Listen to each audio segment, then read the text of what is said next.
3D audio is going to be a game has changer in the had world a of video best games. I'm generation. pretty sure Tecmo Bowl has a speed run.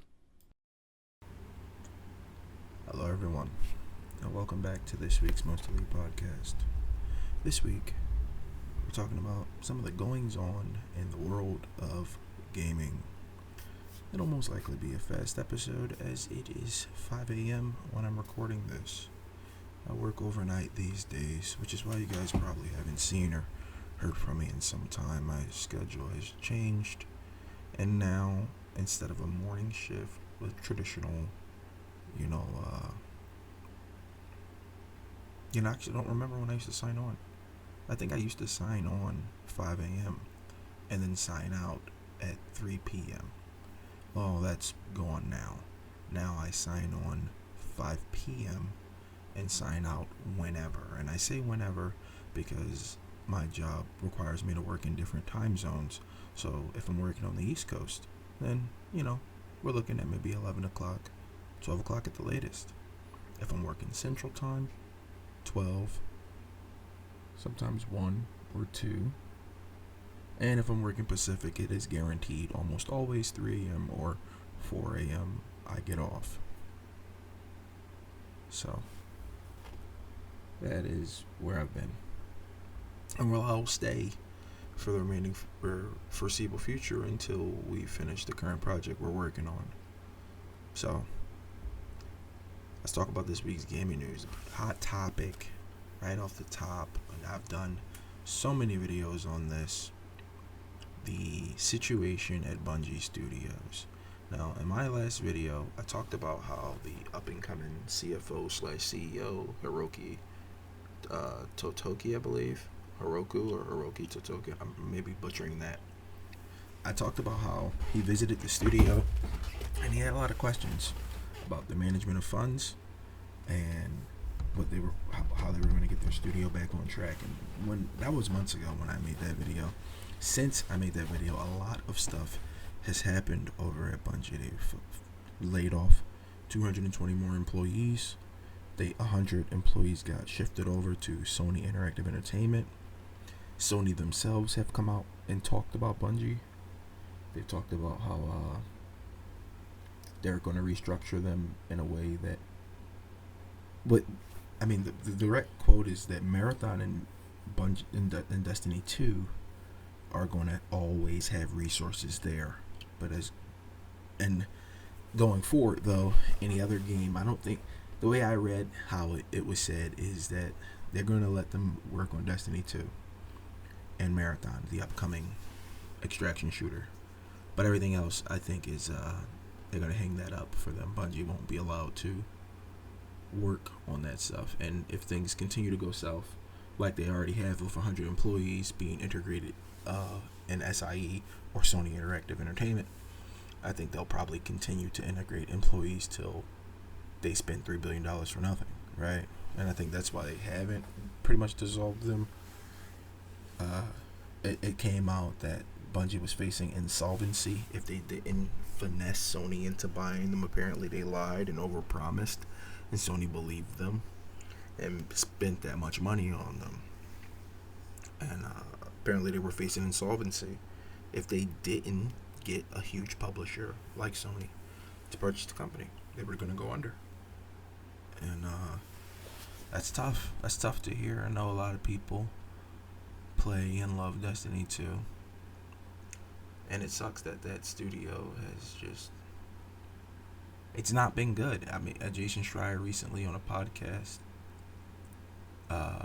Friends Per Second, I believe is the name of the podcast, he was told that the current state of development on Marathon, their upcoming game, is not good. And apparently the quote is, there's a reason that it was planned for this year and slipped a whole year. People I've talked to are a little pessimistic about it even hitting its current deadline, but we'll see. I don't know exactly when that is, sometime in 2025. I'm not sure. I mean, the sentiment I've heard is it's not great around it, and at least for a few months, as of a few months ago. So, Jason Schreier, excellent investigative journalist. That guy, he knows his stuff, and if he's saying that Marathon is not good, and it was already pushed back a year, and it's still not good, then you believe him. It's not good. Something's up. I don't know what is up. I don't know if it's the team, the leadership around the team, morale, considering over the past year. I mean, because just last year, they let go of, 100 people or 150 or some number like that. And then this year, it's 220 plus the 100 to Sony Interactive, right?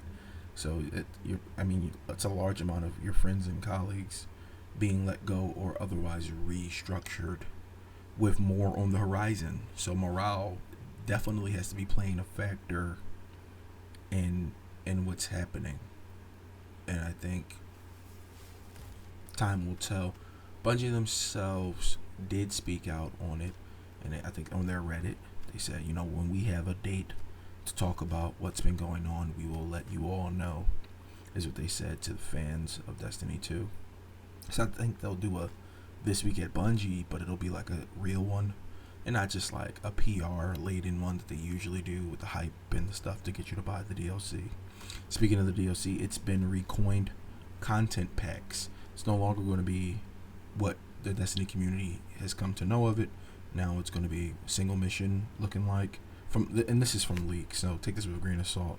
But now it's going to be like single mission, single cutscene type deal, maybe one weapon or two, right? The rate of which they will work on that is going to get downsized, because I assume it takes quite a bit of money to make those DLCs, and with them losing money like at such a crazy rate, then yeah, I mean, your CEO is spending $2.4 million on vintage cars over 2 years, and I mean, this is the result, right?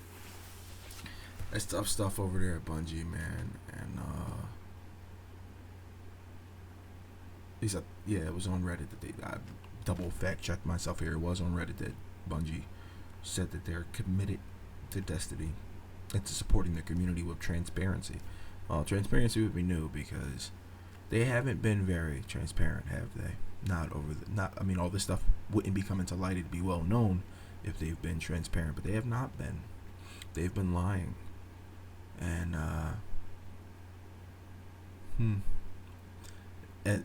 to be fair, this isn't even the first time Bungie was like, trust me, bro, and it's been lies. They've done this quite a lot, right?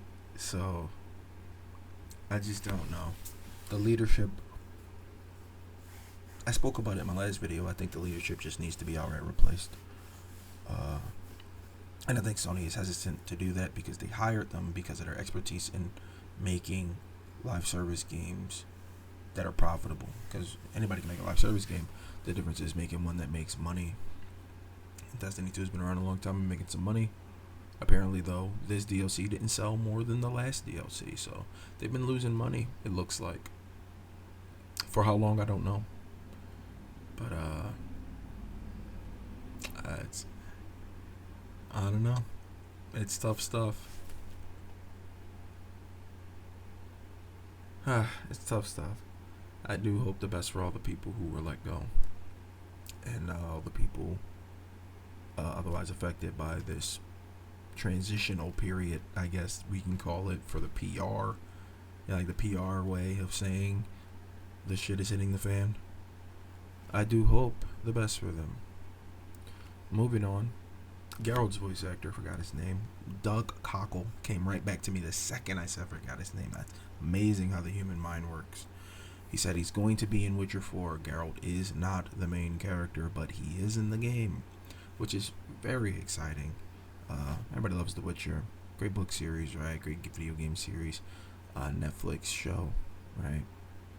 So it's exciting that 4 is actually coming out. We did get the teaser some time ago. Pardon me for yawning. We got the teaser some time ago. And it just showed the medallion, right, on the snow. It wasn't really much of a teaser.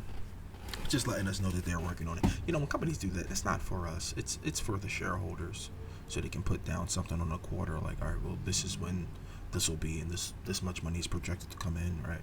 It's financials, you know. It's exciting for the fans, but it's financials. Lastly, the last thing we're going to cover in this video, as I said before, it's incredibly early, and when the sun comes up, I have to lay down. Sun's coming up soon. Crafton, which is the PUBG publisher, purchased Hi-Fi Rush Studio, Tango Gameworks, and the rights to Hi-Fi Rush. Now, they didn't mention that they bought the rights to any of their other games, like, The Evil Within, or that first-person one, Tokyo Ghostwire.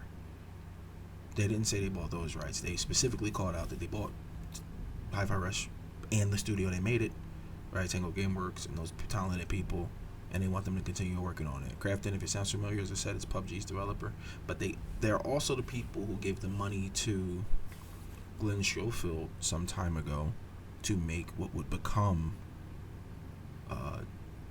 the Callisto Protocol. It started out its life as a PUBG spinoff, but as they were getting it and making it, they realized it couldn't be that, so they rebranded it, and we got what we got with that.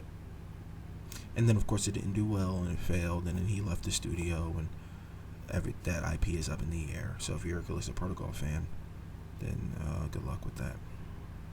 But yeah, they purchased the studio, and they want those people to keep working. Which is great for those people. Hi-Fi Rush was one of the critical darlings that came out, and it was one of those things that when Microsoft, closed that studio down, it was one of the reasons people were so outraged, because you can't even be successful anymore, because that game was a mega hit, right? And it didn't matter. They still got closed down. So that's good news for the gaming industry, because we need more good stuff like that. Oh man, in my last video I mentioned the Borderlands movie. Well, it came out, and I didn't see it. And according to these numbers over the weekend, not many other people did either. And the people who did were not kind, is what I'll say. The reviews they've been not pleasant. So hey, sometimes you get a hit, sometimes you don't. Which I sort of thought that would happen, right? We talked about it in the last episode. We were saying that this movie is just a summer movie, summer action movie. It's not really for the Borderlands fans. It can't possibly be, right? I don't know if you guys hear that banging. That's like a super early in the morning, so all the trash trucks and all that stuff is like right now. So that super loud. I have a corner store like maybe 10 feet from my apartment building, so their ice truck person comes in the morning to refill all their ice and all that stuff. So if you can hear it, I apologize. If you can't, yay, my mic is really good. But if you can, I do apologize for that, because that sucks. Closing this video out with some Diablo 4 news. Diablo Season 5 launched with a roguelike mode at the end of it. I haven't been able to play it because, I've been working. And I've been playing the new Path of Exile season, by the way. That launched as well. So much has happened, and simultaneously it's hard to do everything. I don't know if you guys hear that crazy loud engine.